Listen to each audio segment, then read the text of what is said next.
Olá,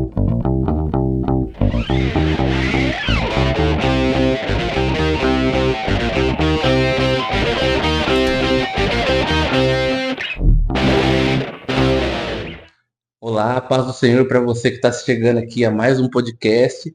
E esse já é o nosso quinto podcast, né? E como agora no mês de junho é o mês dos namorados, né? Nós estamos com entrevista em dose dupla, né? Nada mais justo do que os líderes de casais aqui da nossa igreja para poder ser entrevistado e contar um pouco da história deles para gente. Dumar, obrigado por estarem aqui. A gente quer agradecer já a presença de vocês.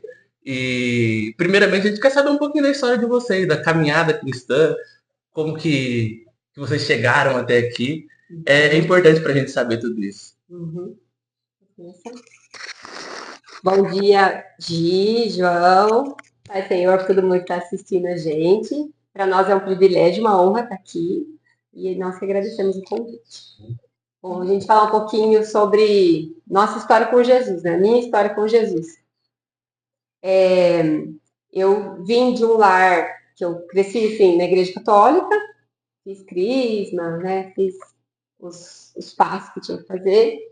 Depois da minha juventude, eu fui um pouco para o esoterismo, fui para Umbanda, espiritismo, e eu era esotérica, assim, nessa época, no momento em que eu me converti, que Jesus me encontrou, eu morava em Bauru, na época da faculdade, e eu tinha um altarzinho, assim, com pirâmide, árvore de fortuna, da fortuna, gnomos, todas essas coisas. Tudo que me falava eu acreditava, sabe?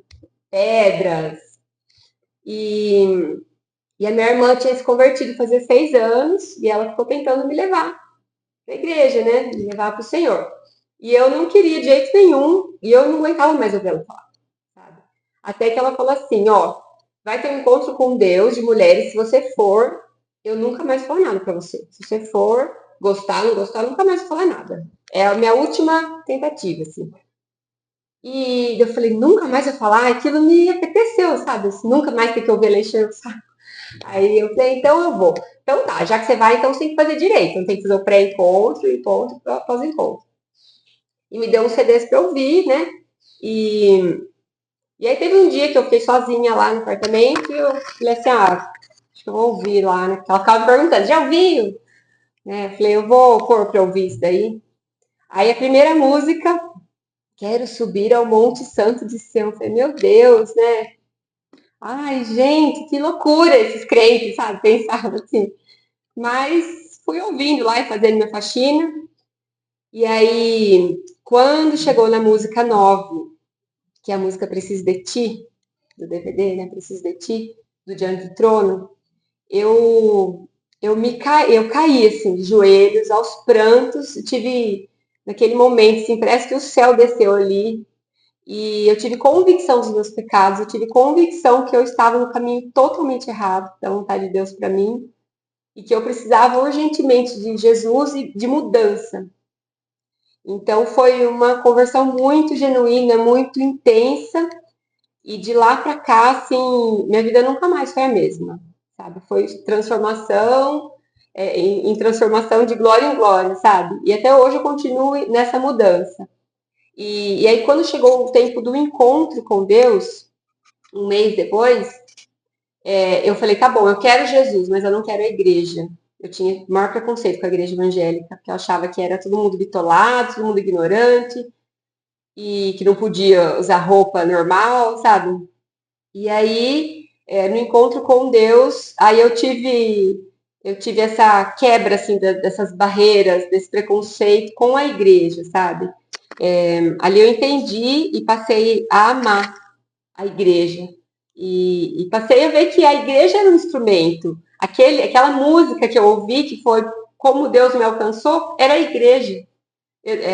Deus não desceu ali, assim, né, palpável. Ele usou um instrumento que ele já tinha. A igreja é instrumento de Deus. E ali, então, eu entendi o que Deus queria de verdade para mim e tenho buscado até hoje, assim, continuar na presença e permitir Ele me modificar dia após dia. E o amor só continua com Jesus, né? Aquele amor que me impactou só continua, porque agora eu conheço mais, né? Então, essa foi, assim, um pouquinho da minha experiência de conversão. Que lindo, nossa. Impactante, não sabia? Não sabia? Não, que legal. Caramba, e você, Foi Du? assim. Então, bom dia, né? Gi, João, os demais que nos assistem aí, a toda a produção do podcast, obrigado pelo convite. Realmente a gente se sentiu muito honrado e feliz com o convite. E diferente da história da Mar com Jesus, né, que foi uma história arrebatadora, que a partir do momento que Jesus entrou na vida dela, entrou realmente e transformou a vida dela por completo. A minha já não. A minha foi uma história inconstante com Jesus. Né? Eu sempre gostei muito de jogar futebol e como todo garoto que gosta de jogar futebol tem o sonho de ser jogador de futebol, né? E quando eu tinha entre 14 e 15 anos, eu estava fazendo curso de crisma na igreja católica e durante a semana de treinos eu machuquei meu punho, eu era goleiro, né?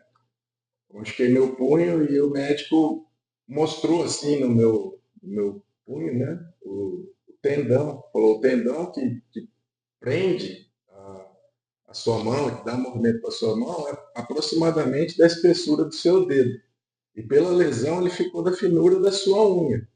Se você não parar imediatamente de treinar e fazer os procedimentos para reconstituição disso, você corre risco de perder o movimento das suas mãos. Eu entendi aquilo como um baque, mas tem um pequeno detalhe. No sábado tinha um teste para possivelmente ser um jogador de futebol. E eu muito triste com essa situação. Na sexta-feira foi um amigo da família na minha casa, né? E ele falou de Jesus para mim. E eu falei, tá bom então, se Jesus é dessa forma como você está me falando, eu vou acreditar. Só que amanhã tem um teste para fazer, eu vou fazer e eu tenho esse diagnóstico médico. Se nada acontecer, eu for bem no teste, domingo, ao invés de eu ir crismar, eu vou na tua igreja, né? E graças a Deus aconteceu dessa forma. Fiz o teste, né? Não passei no teste, mas fiz o teste. E no domingo, ao invés de estar na crisma, eu estava numa igreja evangélica, né? Nossa. Porém, nem tudo são flores, né? Muitas vezes a gente se apaixona pelo milagre, pela obra, sem conhecer o dono do milagre, sem conhecer o dono da obra.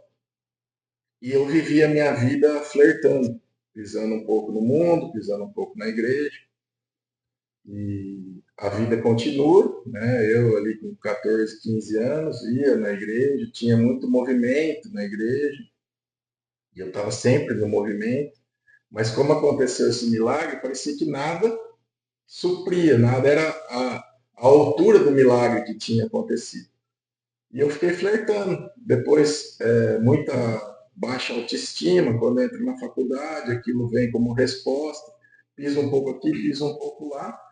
Eu vivi minha vida sempre à margem de Jesus, não procurando me aprofundar em Jesus. Não me interessei pela leitura bíblica, não me interessei pela uma vida de oração. E isso às vezes pode acontecer também com muitos jovens, né, hoje em dia. E a gente vive ali só nas periferias de Jesus, né? Então eu considero hoje, do alto dos meus 44 anos, que eu me convenci de que Jesus existia e que Jesus era bom. Agora me converter de verdade foram 20 anos depois, né? 21 anos depois, quando a gente chega aqui na igreja, né, na Terceira Renovada, e eu passo a entender o que realmente é uma vida de compromisso com Jesus, né? Conhecer Jesus, se apaixonar pela figura de Jesus, pelo dono da obra realmente. A leitura bíblica fez toda a diferença, né? Nossa. O conhecimento ele liberta, Uhum. né? A busca por uma vida de oração, jejum, as rotinas espirituais que antes eram tão distantes, se aproximaram e aí sim eu tenho um encontro verdadeiro com Jesus, né? E às vezes por conveniência a gente tem experiências que a gente acha que é com Jesus, mas que não são, né? Já havia sido líder em outras igrejas, né? Já havia tido ministérios em outras igrejas, mas sem profundidade, né? Então, eu considero que a minha caminhada com Jesus mesmo começou há 10 anos atrás e não há 30 anos atrás, como poderia ter começado se eu tivesse tido mais afinco ali nas disciplinas espirituais. Essa é a minha trajetória com Jesus. Caramba, é inspiradora a história de vocês, né, individual. E, nossa, como foi para vocês abraçar esse ministério de casais, sabe? Porque a gente sabe que muitas igrejas têm, muitas igrejas não têm, mas que a gente sabe que é uma necessidade, principalmente nos dias de hoje, né? Então, Gi, quando a gente estava ainda com os jovens, eu tive um sonho. E o sonho era um jardim fechado, cercado, e me chamava atenção, assim, parece que meus olhos faziam assim, focava numa árvore, uma árvore pequena, só que ela era muito fértil, ela era muito frutífera. E em cada galinho onde tinha um fruto, eram dois, era um vermelhinho e um amarelo. E aquilo, assim, quando eu conversei com o Du, a gente pensou, nossa, parece coisa de casais, né? Mas a gente tava com os jovens, não fez muito sentido pra gente aquilo. E, mas, né, tempo depois, a gente acabou saindo do Ministério dos Jovens, ficando só com os adolescentes, depois a gente teve que sair dos adolescentes também, e a gente ficou sem nada naquele período, a gente orando, pedindo para Deus, que a gente queria trabalhar, queria servir de alguma forma, né, na igreja.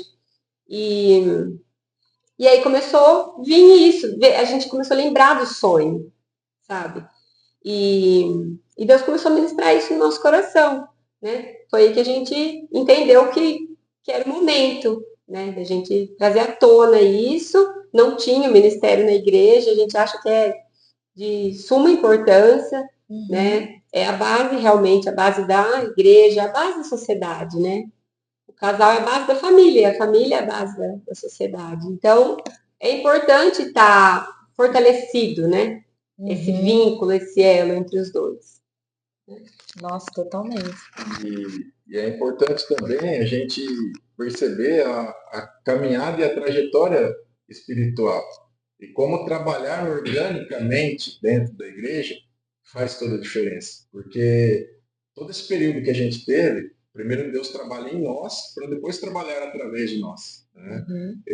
Eu, enquanto homem, tinha muitas coisas mal resolvidas, rachaduras de caráter que precisavam ser tratadas inicialmente, para depois tratar com casais. E o casal é a base da família, é o alicerce da família, né? Famílias fortes geram uma igreja forte. Uma igreja forte gera uma sociedade forte. E uma sociedade forte resplandece a ética e a verdade de Deus, né? E aí, quando nasce o convite dos nossos pastores para a gente trabalhar com os casais, a gente traz uma bagagem que a gente tinha da época dos jovens, né? E a didática que a gente vai trabalhar tem tudo a ver com esse período, né? Porque a gente passou por um período de treinamento na Universidade da Família, onde a gente teve contato com o material que é o Habitudes, né? Ai, muito legal. E vocês também já tiveram, né? E faz toda a diferença, porque o nosso cérebro ele processa em imagem. Então, como é que funciona o nosso trabalho para que, de repente, quem está nos assistindo vir fazer uma visita, né, conhecer mais o nosso trabalho? Toda última sexta-feira do mês a gente faz um culto. E como é que funciona esse culto? A gente traz uma imagem que seja relevante para o casal e, através dessa imagem, a gente traz a palavra de Deus e fortalece isso como arma, ferramenta espiritual para o casal lidar com as situações do dia a dia. Então, a gente trabalha essa didática do culto mensal e trabalhamos também com o curso, né? O curso é uma apostila idealizada, criada pelos nossos pastores, pelo pastor João e pelo Leandro, que o Senhor foi dando lição a lição para eles, 10 lições que fortalecem o casamento. Isso a gente trabalha semanalmente com grupos pequenos, para que o casal possa ali expor, ter oportunidades muito mais do que ouvir, falar, para que haja tratamento e que essas famílias fortes nasçam, para que a igreja fique forte, para que a sociedade fique forte, né? Então, assim nasce o Ministério Bem Casados, né? Agora, a gente completa 2 anos com esse trabalho, né? E a gente vem colhendo os frutos, né? Já são 18 cultos, 18 imagens, 18 ferramentas que a gente tem trabalhado com os casais para que a gente possa ver o agir de Deus na família, né?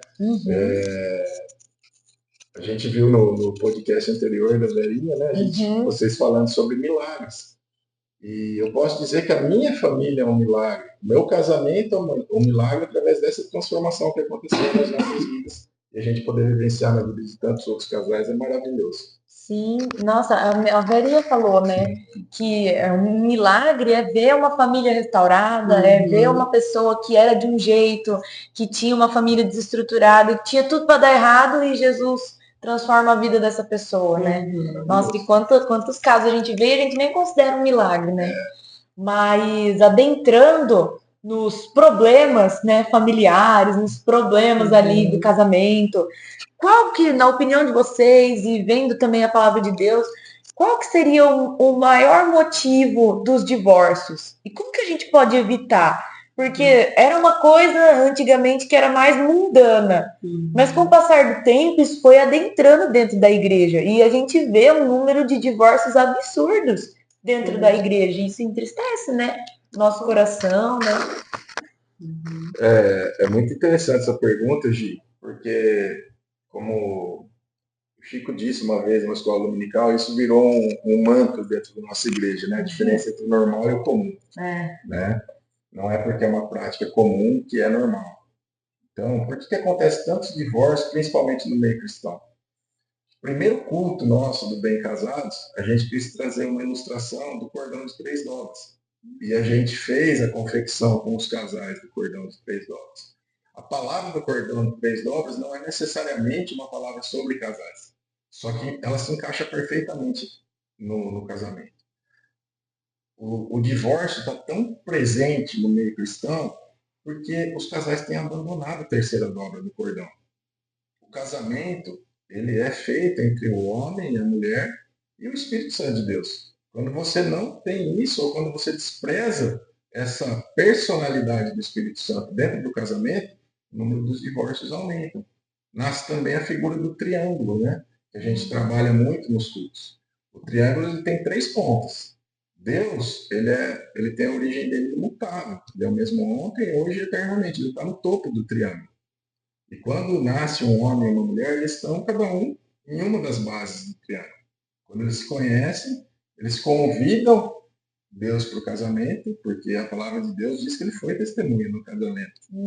O casamento tem muita simbologia dentro da palavra de Deus.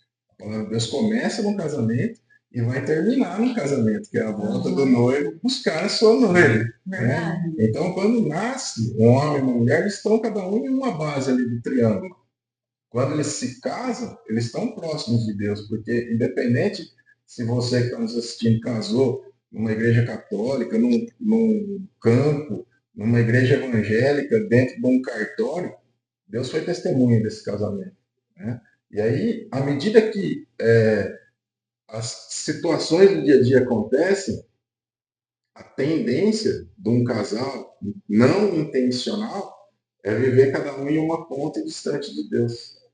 Por isso a importância sempre dos dois estarem juntos e próximos a Deus. O cordão de 3 dobras não se rompe com facilidade. Então, o nosso entendimento é que tem aumentado o número de divórcios porque inconscientemente tem se afastado o Espírito Santo de dentro dos lares, tem se afastado o Espírito Santo de dentro dos casamentos. Então, a importância dos dois buscarem juntos essa presença.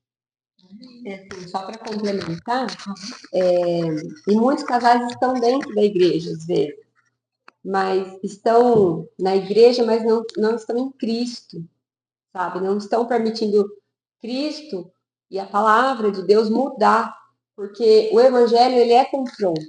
Não tem como a gente permanecer em Cristo e continuar a mesma pessoa. A gente tem que sempre estar mudando. E o casamento é uma estratégia de Deus para a nossa evolução enquanto pessoa. Né? Porque você está convivendo com uma pessoa que vem com outra cultura, com outra educação. E você tem que ceder. E você tem que abrir mão, muitas vezes, de coisas de hábitos que você estava acostumado, né? Para você deixar outra pessoa também ser ela. Porque se só você quiser impor o seu jeito, então você não vai estar casado, você vai ficar deve estar sozinho, né? Então, e você falou assim, como evitar, né, a situação. Estando em Cristo, buscando a Deus juntos, buscando evoluir enquanto pessoas, enquanto cristão, enquanto ser humano, né? Como eu falei do sonho, que era um jardim. O casamento também é como se fosse um jardim. Quando Deus criou, né, ele colocou aonde? Num jardim, né? Então precisa ter o cuidado. Não dá pra gente viver a nossa vida, trabalho, escola, filho, e não cuidar. Tem que ter esse cuidado, porque senão vai morrer mesmo. Né? Tem que ser intencional nisso. Eu acho que nesse quesito, o Du falou muito bem, você também, e os casais hoje em dia, eles perdem essa noção de que Deus tem que ser o centro de tudo, né? Tem que ser a base do relacionamento. E vocês acham que a vida cotidiana, principalmente, a manutenção da família, de forma comum, realmente está atrelada a isso, uma forma de que o casal realmente se perca nesse sentido de que Deus é o centro de tudo? Eu acredito que não só do casal, né?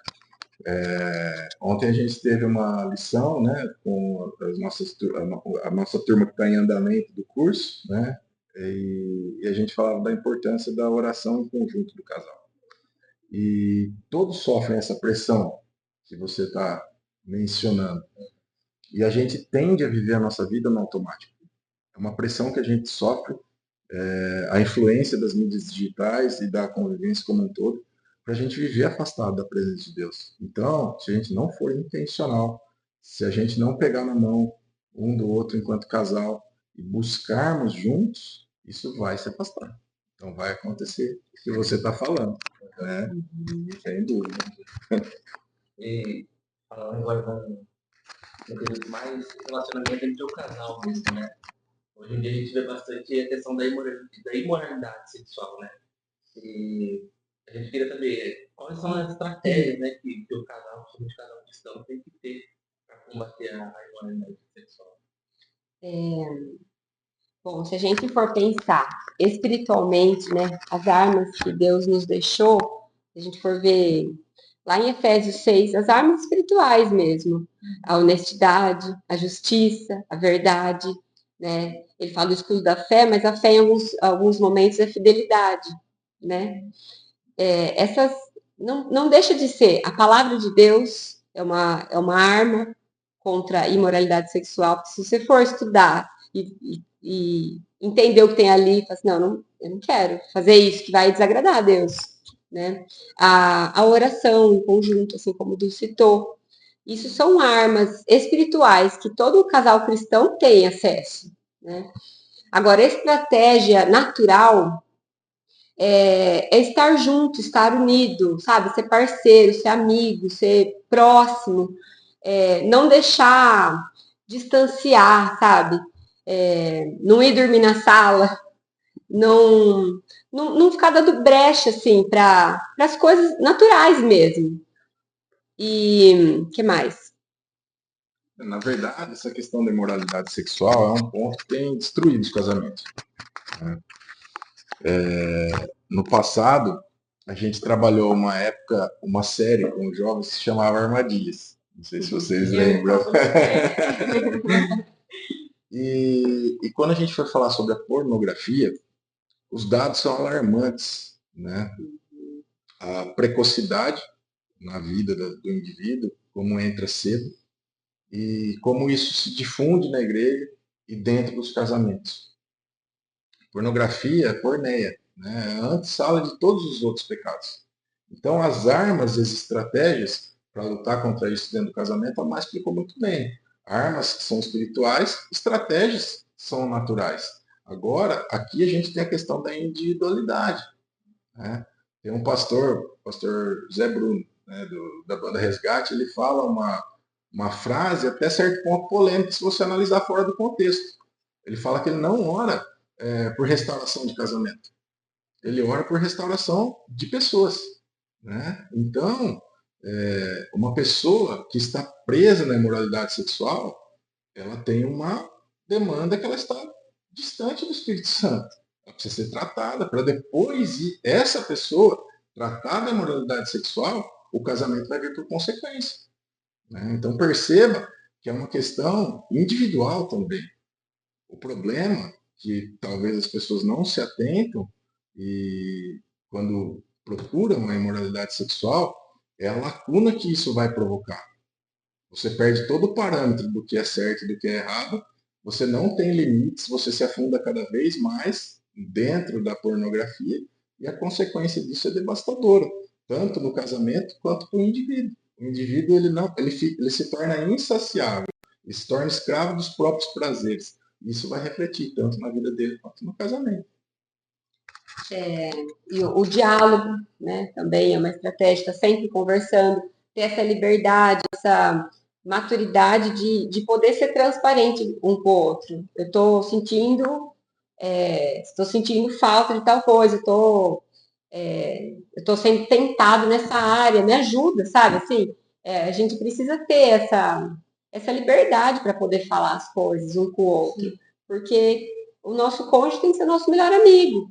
Né? Se a gente não puder contar as coisas, com quem que a gente vai poder contar? Não é verdade? É verdade. Então, a gente acha que assim, que as estratégias são essas, assim, sabe? Você tem que estar próximo, estar conectado um com o outro, tá ligando, não deixar se afastar, não deixar, deixa como que tá, para ver como que fica, empurrar com a barriga, sabe? Tem que estar sempre cuidando, assim, disso, né? A intimidade do casal também é importante, tá? Com saúde, porque, né, se é uma brecha que se abre, né? Um casal que não tem relacionamento, tem as necessidades fisiológicas, então você está abrindo uma brecha. Então tem que ser tratado. Existem pessoas que podem ajudar, pastores, líderes, tem profissionais, né, psicólogos, médicos, enfim. Então tá tudo aí disponível para gente, né? Só buscar A ajuda. gente vê também um mundanismo, né? Adentrando não só dentro da igreja, mas também na família, nos casamentos. Sabe? A gente vê muitos cristãos, mas não acha isso errado dentro do casamento, acha que só porque casou, tudo é permitido, pode fazer o que quiser. E não existe mais santidade, né? Exatamente. A santidade é só para os jovens, e não é assim, né? Não é e precisa ser falado, né? As concessões, né, gente? O que o casal cria de concessão, né? Então, existe um perigo grande. Pecado continua sendo pecado. Imoralidade continua sendo imoralidade. Então, a gente não pode trazer algo profano para dentro de uma instituição sagrada do casamento. Não deixa de ser pecado só porque você casou. Né? Não deixa de ser imoralidade só porque você agora está casado. Exatamente. Né? Antes de ser casado, depois, aquilo continua sendo imoralidade. Né? E às vezes a gente passa percebido, né? Com certeza. Mas adentrando sobre um ponto que você comentou, sobre as questões naturais. Né, as questões que às vezes a gente tem que lidar, né, as brigas, né? Eu tenho um relacionamento, né, um namoro, e a gente briga, os casais brigam, noivos brigam, porque são pessoas diferentes, né? Mas como que a gente lida com essas brigas, sabe? Às vezes são grandes, às vezes são pequenas, mas como que a gente evita, sabe? Porque a gente sabe que desgasta, pode não acabar. Mas desgasta às vezes o relacionamento. Como a dica de vocês, né? Pode começar. Eu penso assim, Gi, para começar, a gente tem que mudar o nome. Não veja assim como uma briga, veja como uma discussão. Porque a briga, um vai ganhar, o outro vai perder, e na verdade os dois vão perder. Né? Então, mais uma discussão, a gente pode crescer com ela. Abaixando o tom de voz, não querendo impor a nossa verdade, né? Sim, a gente quer estar certo às vezes, né? A gente precisa aprender a escolher as batalhas. Então, você já viu alguns pontos nele que você quer mudar, que você entende que precisa mudar. Você não vai atacar todos de uma vez. Escolhe um e vai trabalhando naquilo, sabe? A gente não pode querer falar tudo de uma vez, de qualquer jeito, em qualquer lugar. A gente tem que saber o momento certo de falar cada coisa. Coisas difíceis têm que ser ditas em momentos muito bons, porque já é difícil de dizer aquilo. Então, você não vai dizer no momento difícil já, porque senão não vai ser bem acolhido, né? a gente precisa ter empatia, se colocar no lugar do outro, porque às vezes aquilo você até tá certa, mas você não sabe o tamanho da cicatriz que ele tem ou da ferida que ele tem com relação àquilo. Para você é algo fácil, você nunca precisou lidar com isso. Mas às vezes para ele já é uma caminhada aquilo, ele já evoluiu muito. E você está querendo algo que, sabe, para você é fácil, mas para ele não. Então a gente tem que se colocar no lugar do outro e tem que ter muita paciência, sempre. Né? Bastante paciência.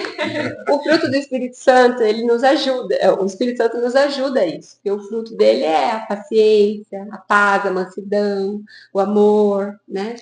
Então, a gente tem que estar sempre buscando isso. E sabedoria, né? A Bíblia fala que a mulher sábia, ela vai construir a casa. E a mulher tola, ela vai destruir. Então, a gente tem que ter sabedoria, sabe? Uma coisa por vez, um jeitinho, né? Esse quesito das brigas, né, gente? A convivência ela é uma arte, né? Porque a gente remetendo à figura do triângulo que a gente falou, criações completamente diferentes, histórias de vida completamente diferentes, dias diferentes, né? Então, evitar brigas, como a Má falou, trazer um ponto de vista diferente sobre a briga. À medida que a gente amadurece, isso também favorece, porque trazer um ponto de vista diferente não quer dizer que o seu realmente esteja errado e o outro esteja completamente certo. A partir do momento que a gente tem maturidade, o que Paulo diz lá a Timóteo, né? Não te dê espírito de temor, mas de poder, amor e equilíbrio, moderação. Se a gente tiver moderação para conversar a situação, a gente vai diminuir as brigas. E evitar as brigas, mesmo assim, quando for inevitável e ela acontecer, você tem que ter um que sai da situação, sai fora da situação e olha de fora e fala assim, poxa, mas por que mesmo que a gente está brigando? E às vezes é por motivo banal. Na maioria das vezes, a gente não pode também esquecer, pegando uma carona nessa questão do equilíbrio, às vezes a gente se converte, se torna crente e a gente passa a espiritualizar tudo.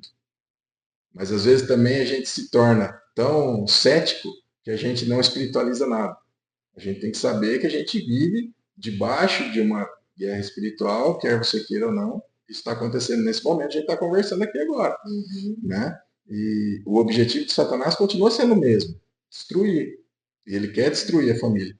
A partir do momento que um sai fora da discussão e chama a atenção daquilo, ontem também a gente teve essa lição, e fala essa ilustração, a mesma coisa que você pegar um balde de água e jogar numa fornalha ardente. Cessa na hora. Né? Então, a gente vê dessa forma. Diminuir as brigas é através da maturidade. E evitar as brigas, né, parar com uma briga é dessa forma, um saindo fora e chamando a presença do Espírito Santo para dentro, trazendo ali a tona, a reflexão e cessando. Né? Algo específico, acho que do comentário. Eu já ouvi vocês comentarem essa questão de você saber o momento que às vezes você pode ceder numa briga para poder evitar uma discussão um pouco maior, né? Lógico, você vai ter que buscar o equilíbrio, porque quando um lado só acaba cedendo sempre, uma hora isso vai acabar dando ruim, né? Mas é interessante esse negócio de você saber, os dois, na verdade, né? Caminhar na mesma sintonia para que possa haver sempre aquele equilíbrio ali em questão às discussões, né? Assim, João, às vezes, por exemplo, né? Vou dar o nosso exemplo. Eu percebo que ele está alterado. Chegou meio nervoso. Aí não adianta eu ficar querendo discutir ali. Sai fora, deixa ele esfriar a cabeça, depois a gente conversa sobre isso. Ou então eu tô naqueles dias, sabe? Tô no TPM. Não é o momento certo para querer falar coisas difíceis, né? Naquele momento vamos falar o básico, e aí em outro momento a gente conversa, sabe? A gente tem que saber se conhecer também. É uma jornada de autoconhecimento também o casamento, porque a gente vai se ver de uma forma que a gente nunca se viu, né? Então, tem que ter esse bom senso. E assim, eu imagino que numa discussão, assim, que nenhum dos dois está totalmente errado nem totalmente certo, vamos dizer. O primeiro que volta atrás, que pede perdão, ou que dá um passo em prol à reconciliação, é o mais maduro, é o que está mais próximo de Jesus, sabe? Então a gente não pode achar que isso é humilhante. Ah, eu não vou me humilhar, pedir perdão, sendo que eu não fiz nada. Pensa assim, que você não, Deus vai se agradar de mim e isso aqui vai passar também, coisa chata, que é ruim a gente viver mal, estar mal, né? E então, penso assim. E se tem alguém que está nos assistindo, né, e que a briga é constante no meio, né, pegando uma carona também no outro projeto que vocês estão esse ano, que é maravilhoso, que é a Editeca, né, que fala sobre as leituras complementares, tem um livro que a gente indica muito para os casais que estão junto com a gente, que tem alguma situação que chama O Casal Imperfeito. E fala ali sobre a diferença de lidar com desentendimentos, né? Na hora que acontece o desentendimento, um cata o travesseiro e a coberta e vai dormir na sala, né? Aí o outro cata também e fala assim, não, eu vou vir aqui dormir aqui porque não é dessa forma que resolve, né? Então, que a gente possa também amadurecer nesse sentido enquanto casal, enquanto família, saber que a briga não é algo que agrada a Deus. Então, que a gente possa evitar. Só para ressaltar, né? A Editeca está disponível aí para quem está dando uma olhada no vídeo, é só procurar a diretoria da igreja, vai estar direcionando aos responsáveis, né, pela Editeca, e você pode estar acessando o livro que o documento é bem importante para a gente poder fazer essa manutenção do relacionamento, né? Isso aí. E a próxima pergunta fica bem atrelada que a gente acabou de comentar, né? Segundo vocês, segundo a experiência de vocês como casal, segundo a Bíblia, o que vocês acham que é necessário para ter um casamento duradouro? Eu acho que assim, não basta ser só um relacionamento duradouro, tem que ser duradouro e feliz. A gente quer ser feliz, né? Não quer só sobreviver no casamento. Porque a gente conhece casamentos que estão casados há muito tempo, só que cada um dorme num quarto. Eles não têm um relacionamento de verdade, sabe? Eu Dois acredito. estranhos. Isso, são dois estranhos na mesma casa, está sobrevivendo o casamento, né? Mas na verdade o casamento já morreu faz muito tempo. Porque o casamento não é só isso, morar junto debaixo do mesmo teto, né? É um elo, né? A Bíblia fala assim que os dois passam a ser uma só carne. É uma conexão. Uma conexão, então, de corpo, de alma, de espírito. Então, eu acho que tem que ser uma entrega muito verdadeira, muito sincera, sabe?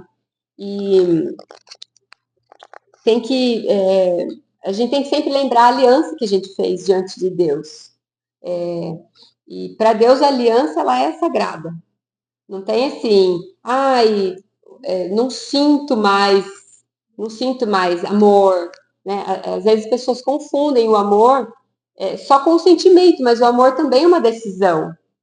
Uma decisão de ficar junto. Não, eu casei, eu não jurei lá no altar, diante de Deus, diante das testemunhas, que era até que a morte separe, que era na saúde, na doença. Agora, na primeira dificuldade, eu vou querer, né, largar, vou querer. Então, a gente tem que saber, assim, que o casal, ele vai passar por todas as estações, né? Logo que casa, tem aquele momento, né, de mel, aquela primavera, tudo lindo, não sei o quê. Logo vão vir as primeiras dificuldades de adaptação, logo vão vir aqueles momentos mais difíceis, que vão ter que ter muita conversa, muita paciência. E pode ser que logo chegue o inverno, sabe? Uma perda de um ente querido, um desemprego, uma dificuldade financeira. Assim, a educação dos filhos pode ter dificuldade de um ver de um jeito, o outro ver do outro, um é mais rígido, o outro é mais, como que eu posso falar? Permissivo, né? Então, os invernos, eles vêm, mas a gente tem que lembrar que depois do inverno vem de novo a primavera, sabe? O verão e o outono. Então, não vai estar sempre tudo muito lindo. Pode ser que tenha alguns dias maravilhosos, mas vai ter dia que vai estar chovendo, vai estar cinza. Mas a gente vai viver nesses dias e a gente tem que aprender a ver a beleza desses dias também, né? Todas as fases do casamento são lindas. A gente precisa aprender a valorizar, a aprender a lição com cada fase. como na natureza, a gente aprende, né? Por exemplo, no verão, no outono, você vê as frutas, você vê, né, na primavera as flores, é coisa linda, tudo verdinho, tá chovendo sempre. Mas vai ter um momento que vai estar tudo branco, vai estar tudo seco, vai estar tudo aparentemente sem vida. E não quer dizer que tudo morreu. Na verdade, a raiz, naquele momento, é onde a raiz está crescendo, para conseguir suportar a próxima florada e a próxima frutificação. Então, é só uma fase, vai passar. Né? A pergunta é como ter o casamento duradouro, né? Você sabe por que a gente usa aliança no dedo anelar? Olha, eu ouvi uma coisa que passava uma artéria, alguma coisa assim, que passava por aqui, que eles devido, uma coisa assim. É uma lenda. É uma lenda. Mas assim, vamos imaginar que essa daqui é a nossa casa, né? E que aqui é o alicerce. O dedo central é o alicerce, né? Aqui no polegar você tem os amigos, né? O alicerce está construído, os amigos podem se ir. O alicerce permanece intacto, né? Os filhos são o mindinho, né? Você cria os filhos, mas eles uma hora vão. E o alicerce permanece intacto, né? O dedo indicador são os pais também se vão e permanece ali o alicerce. Mas tenta aí o cônjuge. Nossa! O alicerce, vai para vocês verem. o alicerce desmorona, né? Então, como ter um casamento duradouro? Respeitando a aliança. E a aliança, você pode ver, ela é um ferro fundido, não tem começo, sem mácula, não tem início, não tem fim, não tem marca. Né? A palavra de Deus diz que digno de honra entre todos é o matrimônio. Então, entre tudo aquilo que existe, que é digno de honra, é o matrimônio. Então, para se ter um casamento duradouro, é respeitar o poder da aliança. Agora, o desafio nosso, enquanto bem casados, é muito mais do que ter ele duradouro, é ter ele feliz. E existe vida, viu, jovens? Existe vida dentro do casamento. E existe uma vida abundante que espera. Eu costumo falar isso muito. Eu entendo que Deus, ele é Deus. Ele pode fazer como no tempo de Noé e acabar com isso aqui de uma vez por todas, né? Fulminar todo mundo. Mas enquanto ele não faz, a ferramenta que ele usa poderosamente são as famílias. E a família depende de um casal que muito mais que decidiu permanecer junto é que é feliz junto. Ninguém casa para ser infeliz, né? E durante muito tempo a gente pensa assim, mas qual que é o segredo? Não projetar a felicidade no outro, ou casar não para ser feliz, mas para fazer o outro feliz. Eu acho que nem lá nem cá. O casamento ele é a ferramenta para a gente poder espelhar Deus na sociedade. Também é uma outra figura que a gente usou no culto, que era o farol, né? O que o farol faz? Ele indica a direção, me indica o caminho. Eu quero que através do meu casamento outras pessoas vejam que é possível ser feliz dentro do casamento. Isso vai refletir a glória de Deus, né? Então, como ter um casamento duradouro, respeitando a aliança. E como ter um casamento feliz é fazendo com que esse casamento reflita a glória de Deus.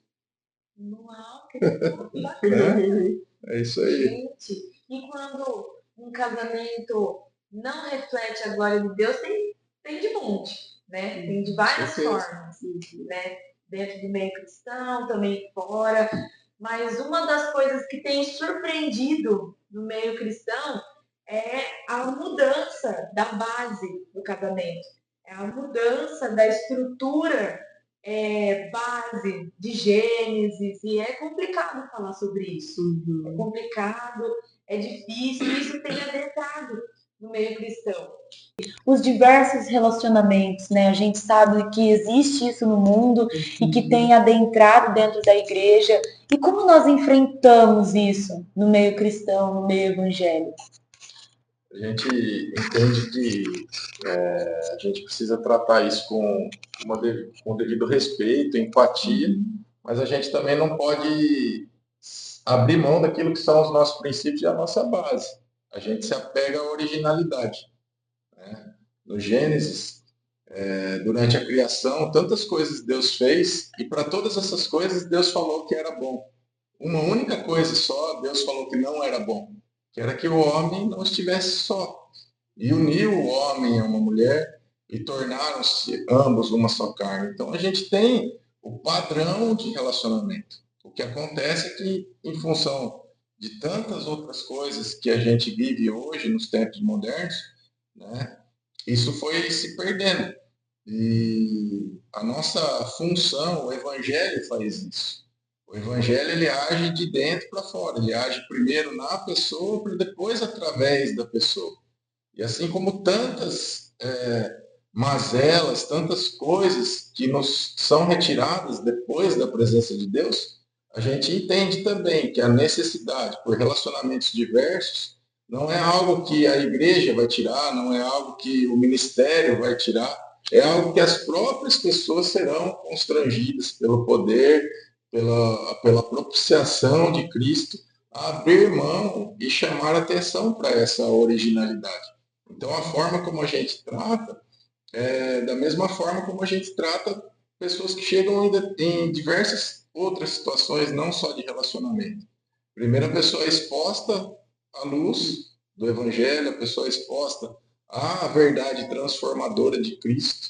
E aí sim a própria pessoa parte por querer esse resgate, a originalidade. Então a gente não abre mão dos nossos princípios. Mas temos também o cuidado de saber que a pessoa precisa de um tratamento. Não existe mudança de fora para dentro, e sim de dentro para fora. É nisso que a gente acredita. Então, primeiro, a palavra de Deus entra, purifica a pessoa, trata a pessoa, e aí então as atitudes. A gente entende o relacionamento como uma atitude.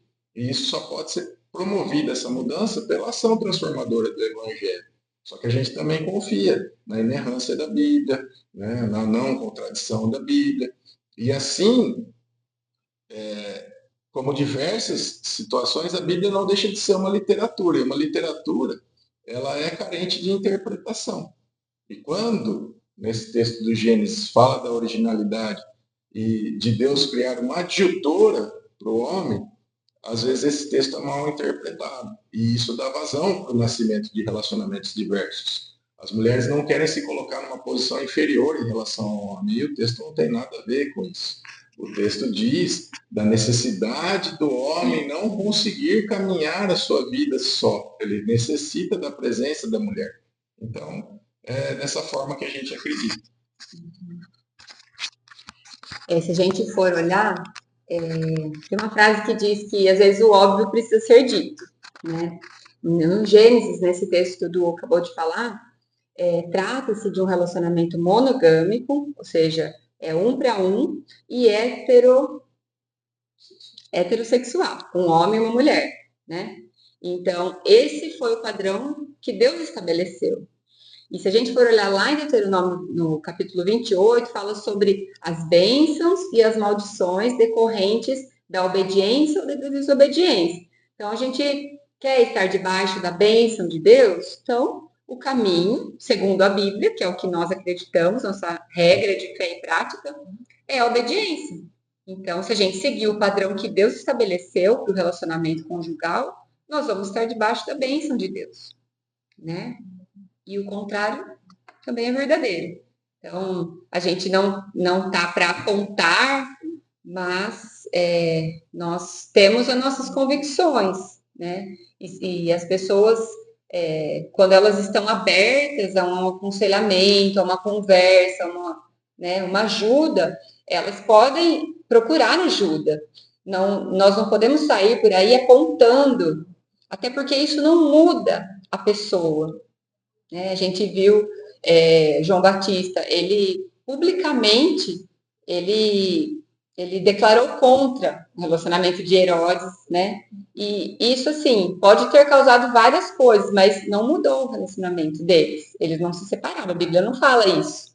Mas nós precisamos saber o que é certo, o que é errado diante da Bíblia e viver segundo isso. E se alguém procurar uma ajuda, um aconselhamento, uma conversa, aí a gente pode falar com mais tranquilidade, com mais especificidade com relação a isso. É importante, né? Essa conversa, tudo que a gente discutiu até agora, porque a gente vê essa versão do mundo ao casamento, aquilo que Deus constituiu originalmente, né? Então, esse ponto de vista que vocês trazem é extremamente importante, não como uma forma de conflitar diretamente com o que a gente vê atualmente no mundo, mas mostrar a verdade, o que é dito na Bíblia, do que é aquilo que Deus quer para o homem, para a mulher, né? Para a união do casal. Plano de Deus, né? Original. Amém, verdade. Uma conclusão de tudo que nós falamos aqui, vocês gostariam de acrescentar algo, falar, assim, um resumo do que nós A gente falamos? tratou várias questões aqui inerentes ao casamento e inerentes ao projeto original de Deus, né? Eu costumo dizer, nas nossas ministrações, nos nossos cursos, que Deus é Deus e Ele pode mudar isso a hora que Ele quiser, né? Assim como foi no tempo de Noé, enfim, Ele pode simplesmente decretar a vinda dele e acabar de uma vez por todas com todas as coisas que a gente tem visto, toda a iniquidade, enfim. Mas eu acredito que a ferramenta que Ele utiliza como transformadora da sociedade são as famílias. E nada choca mais o mundo hoje do que um homem comum, com a sua mulher comum, com seus filhos comuns, tementes a Deus, procurando viver o original de Deus. Então, ressaltar a força dessa aliança, a força desse chamado de Deus para o homem, que é a família. Então, a conclusão é essa. Famílias fortes, né, geram sociedades fortes geram transformação, né? Então, é isso. Em suma, tudo que a gente conversou aqui é isso, é resgatar o poder da família, né? Que Deus criou originalmente e aquilo que Ele nos deixou. E assim, como o Du falou, a família é a base da sociedade e o casal é a base da família, né? Então, se a gente for olhar lá em Hebreus 13, diz assim que digno de honra entre todos seja o matrimônio, bem como o leito sem mácula. Então, o casamento, o matrimônio é um estado honroso para a pessoa, né? Para o casal que está ali.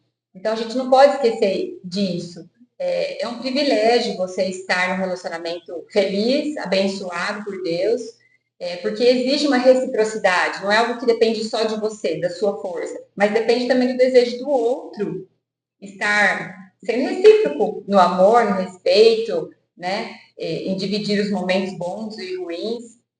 E a gente também queria acrescentar que a gente faz os cultos mensais toda última sexta-feira do mês. A gente faz aqui na nossa igreja, né, na Terceira do Caju, Terceira Renovada do Caju, às 7h30 da noite. E os cursos semanais a gente faz com grupos pequenos, 3 casais apenas por vez, para poder ter esse tempo de abrir um pouco mais, né, e ter mais intimidade ali. E a gente, são 10 lições que a gente trata com cada grupo. E o nome do curso chama Casados até que a Morte os Separe. Foi uma apostila desenvolvida pelos nossos pastores, Ivan e Leandra. E é isso, né? A gente gostaria, assim, de alcançar todos os casais, não da nossa igreja, mas não somente da nossa igreja, mas todos que tiverem interesse em se aprofundar. Porque, assim, o casamento é uma bênção, mas é um desafio, né? Ser casado e feliz, ser bem casados, é um desafio. Porque é como um jardim, precisa sempre estar tendo cuidado. A gente não pode abandonar. Ah, casou, casou, então agora não precisa de mais nada, já está casado mesmo, sabe? Como o mundo fala. Precisa sempre estar sendo cuidado, tirando os matinhos, está sendo podado, rastelado, regado, para ser um ambiente gostoso, agradável, de você viver todos os dias, né? Até porque é até que a morte separe. Segundo a nossa fé, né? Segundo a palavra de Deus, o casamento é para sempre. É a segunda maior escolha da nossa vida. A primeira escolha mais importante é nos rendermos a Cristo, né? E isso muda toda a nossa vida. Mas a segunda escolha mais importante é o nosso cônjuge, com quem nós vamos passar o resto da vida. Por quê? Um dia os pais vão, um dia os filhos vão, os amigos também. Mas quem vai dormir e acordar com você todos os dias, até o último dia da sua vida, é o seu cônjuge. Então é muito importante que a pessoa tem a mesma fé que você, o mesmo modo de ver as coisas, pelo menos com relação à vida, assim, à crença. As outras coisas a gente vai, né? Mas a crença, algumas visões são muito importantes assim, de vida, mas é uma escolha muito importante que vai definir depois todo o curso. E é importante, assim, mesmo casais que se casaram na ignorância, se casaram sem conhecer Jesus, depois um conheceu, o outro ainda não, é importante nunca desistir, tá sempre buscando, porque Deus é Deus, e Ele é poderoso, e Ele tem poder para alcançar o coração de qualquer pessoa, né? Desde que a pessoa também se disponha, né? Então, fica o nosso convite, né? Todos que estão nos assistindo, para os cultos, para o curso, né? E estamos à disposição, somos limitados, somos falhos, mas somos disponíveis, né? Estamos aqui para conversar, para orar junto, para aconselhar segundo, né, aquilo que segundo o que a gente entende da palavra de Deus. E a gente quer agradecer a vocês, o João e a Gi, e ao pessoal da equipe, o Chico e a Paty, né, toda a Identidade Jovem, por esse trabalho. Queremos parabenizá-los, que é um trabalho incrível, que vai alcançar lugares que a gente não alcançaria de outras formas, e abençoar, que vocês alcancem, que vocês cresçam cada vez mais, se aprofundem cada vez mais na palavra e se permitam ser usados por Deus mesmo, porque essa é a vontade dele. Amém. Nós estamos muito felizes. Foi muito rico esse podcast.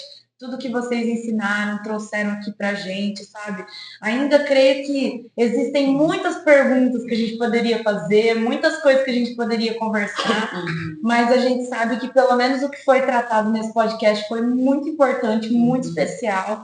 Creio que vai edificar não só a vida de quem é casado, quem é casal, mas também os solteiros, né? Assistir esse podcast aprende muito, né? Às vezes aprender com o erro dos outros, aprender com uma exortação, sabe? É muito bom, foi muito rico, gente. A gente agradece muito, né? Espero que a gente traga outros episódios com vocês aqui. Não precisa ser o único.